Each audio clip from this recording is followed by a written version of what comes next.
So it's morning time here in the back of the Lexus, and I kind of like to periodically do a little check just to see exactly how stealthy I'm being.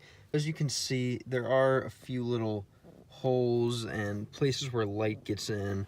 Overall, most of my see-through surfaces are covered, but I like to kind of see what it looks like on the outside looking in. So we're gonna take a look and see exactly how stealthy it is. So we're out here in the Anytime Fitness parking lot. Normally I like to park kind of among the cars to add to the stealth factor, but for the sake of the video, I kind of took a space away from everyone so we can really analyze what's going on. My first initial thought was that maybe the sunshade would kind of give me away, but here in beautiful sunny South Carolina, it's honestly more common, so that kind of takes care of the front windshield. As you can see here, there are a few spots where you can peer in, but it really doesn't give you much to see. I can't see it with the naked eye, and the camera can't see it as well. Let's take a look at the side windows here. Pretty solid, pretty solid. As you can see, boom. The black side is facing out, so you really can't see in. Here on the reverse, on the back windows here, it's pretty good because we have the almost triple layer here of the outside mesh, inside mesh, and then the blocker on the inside. Really nothing to see here. Now, these little mini windows I kind of had to make out of paper just through trial and error, kind of cutting, fitting shapes, and eventually I found shapes that will stick, so there's not really much here.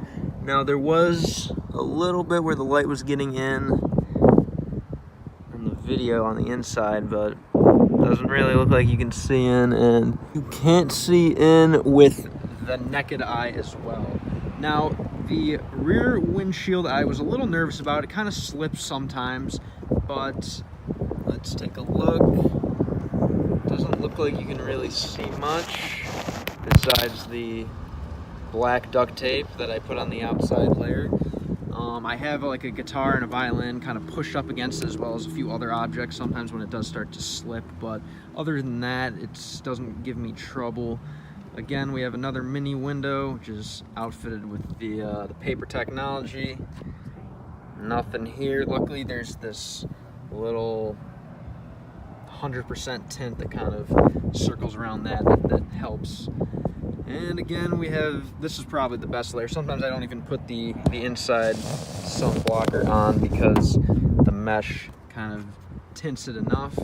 Now, here's an issue. Sometimes as you can see, the layer comes away from the window, and that kind of gives you a little bit of a view inside. It doesn't really cause too many problems because obviously when you're inside the car, you can kind of push it up against the window, and then that takes care of that.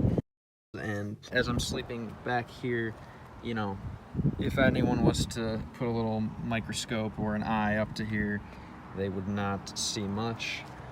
These little mini windows I did not think about here, but maybe I can cut a little paper if I'm really worried, but luckily the sunshade kind of moves over and covers that, at least on this side. The other one's sticking out a bit. Other than that, it's pretty solid. During the daytime, you know, you pretty much can stay in this all day if you wanted, but I don't call it living in the car, I call it living out of the car, as that's really what it's about. But yeah, I hope you enjoyed this stealth check, and we'll be doing one at night as well to really give you a 24-hour kind of look at the security and safety that this type of life can provide. Hope you enjoyed, and see ya.